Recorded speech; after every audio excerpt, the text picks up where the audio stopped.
Menko Polhukam untuk mengundurkan diri.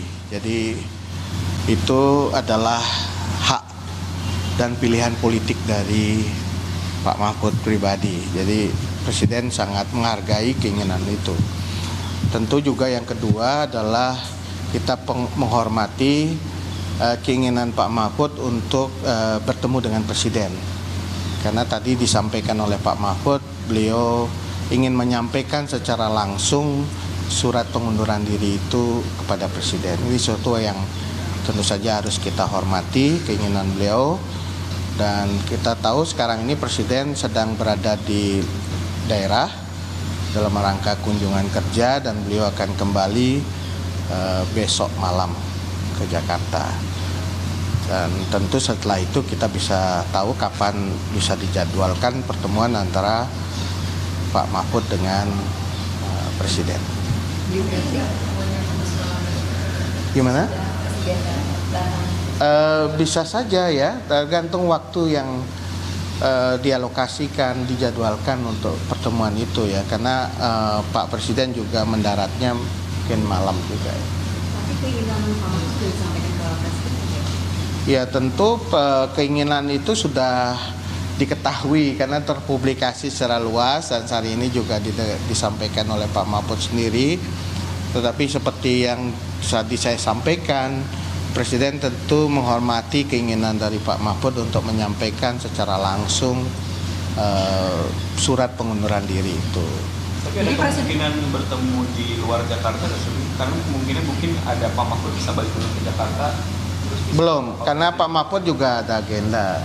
Ya hari ini beliau ada di Lampung, kemungkinan setelah itu juga ada agenda-agenda lain. Ya tentu juga menyesuaikan dengan waktu bersama ya, Pak Mahfud agenda dengan kampanye, Presiden kembalinya baru besok malam gitu. Jadi untuk konfirmasi berarti Presiden sekarang posisinya sudah tahu ya bahwa Prof Mahfud itu akan mengundurkan diri gitu dari jabatan sebagai Menko Polhukam.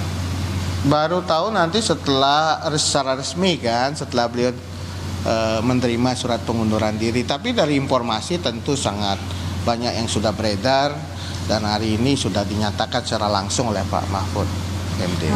Tadi kan Prof Mahfud sendiri membawa-bawa surat begitu yang dikatakan nanti akan disampaikan langsung pada Presiden. Jadi mekanismenya nanti untuk pengunduran diri ini seperti apa? Karena sepertinya akan ingin disampaikan langsung kepada Presiden. Iya, seperti yang beliau sampaikan, Pak Mahfud sampaikan ke media, itu kan beliau akan menyerahkan langsung surat pengunduran diri itu kepada Presiden. Ini saya kira satu hal yang perlu kita hormati karena ini bagian dari tata krama yang memang dipercaya, diyakini oleh Pak Mahfud harus dilakukan, dan itu saya kira sangat baik sekali bahwa beliau menyampaikan secara hormat pengunduran diri itu kepada Presiden. Beliau kan mengingat masa jabatan pemerintahan Pak Presiden sebentar lagi dan Pak Mahfud misalnya mau mundur dalam sisa masa jabatan ini.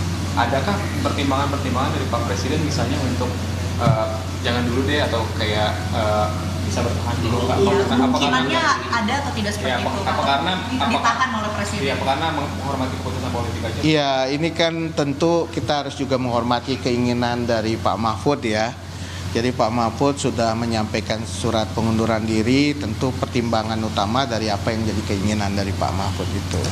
Berarti nanti surat itu meskipun disampaikan kepada Presiden, nanti akan tetap prosesnya melewati Kementerian Sekretariat Negara begitu ya Bu ya? Ya, mekanismenya kan setelah disampaikan, ketika Bapak Presiden memberikan persetujuan, tentu ada kepresnya juga untuk pemberhentian dan selanjutnya menunggu arahan Presiden mengenai pengisian posisi Menko Polhukam. Tentu ini harus betul-betul kita pastikan penyelenggaraan pemerintahan dan fungsi yang harus dijalankan oleh Menko Polhukam itu tetap berjalan seperti biasa. Jadi posisi Menko Polhukam sendiri, apakah ada potensi akan hack interim atau mungkin Presiden melantik fungsi?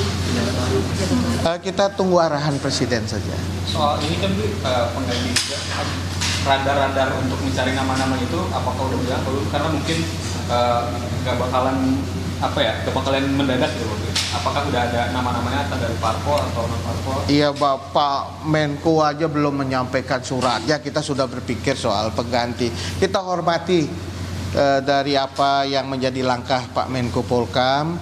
Beliau sangat luar biasa bisa mengikuti tata krama yang sebenarnya sangat bagus sekali. Jadi tidak begitu saja dengan surat, tetapi beliau ingin menyampaikan langsung kepada Presiden. Ini sebuah tata krama ketimuran yang memang harus kita jaga dan kita hormati.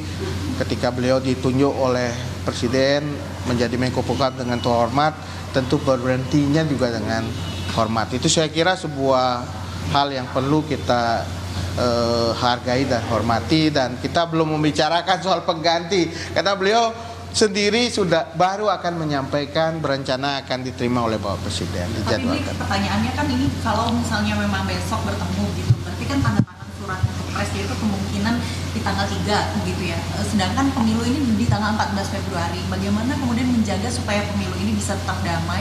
Tapi Menko Polhukam ini posisinya akan seperti apa? Apakah ad interim? Apakah akan langsung ditunjuk? Jadi itu yang... Iya, yang prinsip utamanya adalah penyelenggaraan pemerintahan, termasuk tugas dan fungsi Kemenko Polhukam harus tetap berjalan. Saya kira itu yang jadi prinsip utama.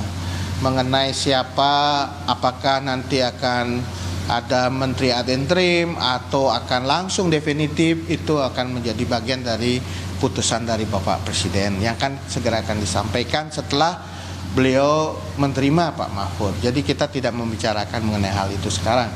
Tetapi mengenai penyelenggaraan pemilu, saya yakin dengan sistem yang kita miliki dengan baik, yang sudah teruji keandalannya melalui institusi-institusi penyelenggara pemilu, kemudian dalam institusi pemerintahan juga kita tahu sudah berjalan dengan baik. Saya kira kita berharap tidak ada masalah yang terkait dengan pengunduran diri dari Pak Menko Polhukam. Proses penyelenggaraan pemerintah, fungsi-fungsi Kemenko Polhukam tetap berjalan dengan baik. Ini berarti sampai saat ini belum ada, dan kita juga bisa memastikan bahwa roda penyelenggaraan pemerintahan tetap berjalan dengan baik. Menteri-menteri bekerja menjalankan tugasnya juga dengan baik. Tentu itu kita harus betul-betul hormati dan kita jaga ya. Proses penyelenggaraan pemerintahan itu kan dilakukan untuk kepentingan masyarakat, kepentingan bangsa dan negara. Jadi kita harus betul-betul mengapresiasi ketika roda pemerintahan ini berjalan dengan baik, dengan menteri-menteri berjalankan fungsinya dengan baik. Jadi meskipun ad interim maupun disampaikan kalau misalnya ada ketidaknyamanan dalam kabinet kemudian disampaikan itu tidak. Oh, itu jelas tidak ada. Teman-teman sendiri di istana pasti mengetahui bahwa ada SOP pengamanan yang sudah baku yang dijalankan oleh Pas Pampres, dan sistem pengamanan itu tidak berubah seperti yang berjalan seperti yang sebelumnya. Termasuk juga ketika menteri-menteri akan ratas atau sidang kabinet paripurna, tidak ada perubahan terhadap SOP pengamanan. Itu bisa di cross check, teman-teman sendiri di istana juga bisa melihat bagaimana suasana ketika pengamanan menjelang sidang paripurna dan juga dalam lingkungan istana. Selain itu, saya juga ingin sampaikan bahwa suasana dalam rapat-rapat kabinet, sidang paripurna juga suasananya sangat akrab, sangat dekat, sangat cair begitu. Terlepas dari menteri-menteri itu berasal dari partai politik yang berbeda ataupun dari koalisi paslon yang berbeda dalam pilpres, tetapi suasananya sangat akrab. Sebelum rapat kabinet ada di ruang tunggu bersama-sama bicara, ngobrol bersama, berinteraksi, berkomunikasi, saling sapa, kemudian juga bahkan ada bercanda. Bahkan dalam sidang kabinet paripurna itu disediakan ngopi dulu kan, ngeriung begitu, ngopi, menikmati hidangan sambil ngobrol. Dan kira tidak ada sekat-sekat suasana pemilu 2024 di dalam rapat kabinet. Dan itu saya kira suatu hal yang menunjukkan bahwa suasana keakraban, kedekatan, dan bagaimana juga suasana yang begitu kompak juga terbangun di dalam sidang-sidang kabinet, termasuk dalam proses pengambilan keputusan. Pengambilan keputusan, semua menteri yang terkait dengan tema yang dibahas juga diundang, dan kemudian proses pengambilan itu pengambilan keputusan dalam rapat juga setiap menteri diberikan ruang untuk berbicara, menyampaikan pendapat dan gagasannya pada perdebatan sebelum nanti diputuskan oleh Bapak Presiden. Jadi semua terlibat dalam proses sidang-sidang kabinet atau rapat-rapat kabinet. Jadi yang sebelumnya